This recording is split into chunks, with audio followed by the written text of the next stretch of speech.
even though I love you. It's so pitiful, isn't it?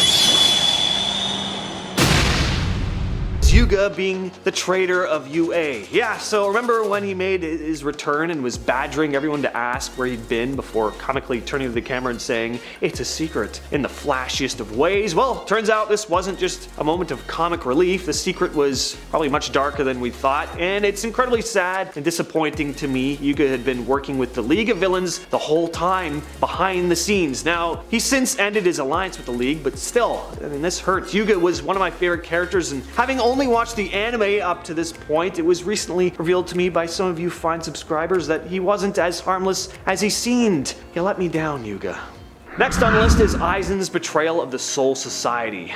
Yeah, this one was quite the swerve. Turned out the glasses wearing, quiet by the books good guy wanted to obtain as much power as possible and to take over the Soul King's throne, showing himself to be a truly powerful and ruthless foe. Perhaps the person he betrayed the most was his vice captain Momo, who he stabbed right through the chest. She was loyal to the guy too, which made this even worse. Not that you should have to be loyal to someone in order to prevent yourself from being killed by them, but it did show just how ruthless Aizen truly was, putting his pursuit of power above everything and everyone else. Aizen also makes a quick change in appearance, ditching the glasses and slicking back his hair just to truly complete the heel turn, you know?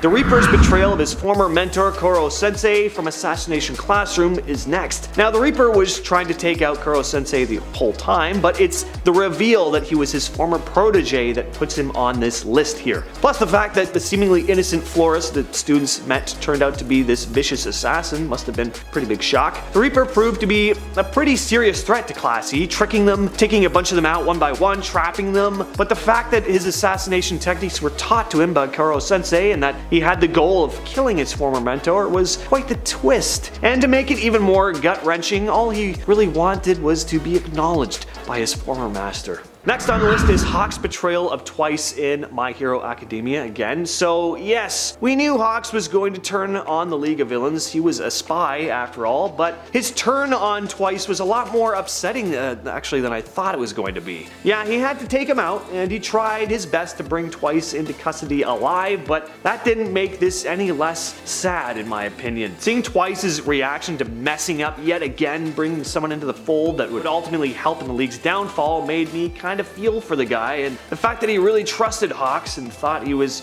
a real friend, that was tough too. And we really got to see just how much his friends and League meant to him, being there for him in his darkest moments, being friends when the rest of the world shunned him. This scene just managed to put myself in Twice's shoes to the point where Hawks almost seemed like the bad guy here, despite doing what was necessary in the end. Yeah, may not have been a betrayal that came out of nowhere like some others on the list, but it stung just the same. Taking the next spot on the list is Reiner and Bertholdt's reveal from Attack on Titan. This moment truly came out of nowhere, which is pretty impressive in a series full of twists and turns. Yeah, as it turns out, Reiner and Bertholdt, who had been, seemingly loyal older brother figures to Eren, were actually the armored and colossal titans the entire time. Eren just loses it, understandably, and a multi-episode battle ensues. Yeah, just the whole tone here was ominous. You knew Reiner was going to deliver some messed up news, but if you hadn't read the manga and were watching this whole situation play out for the first time, you were most likely totally blindsided by this one.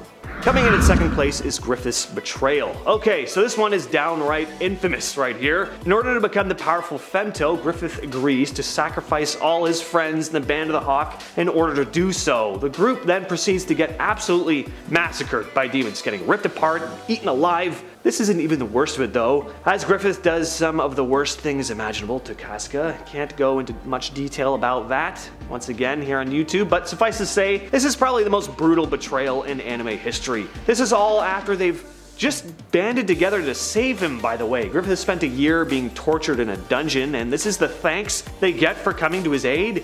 Yeah, anyone having read the manga when this was coming out must have been in for quite a shock.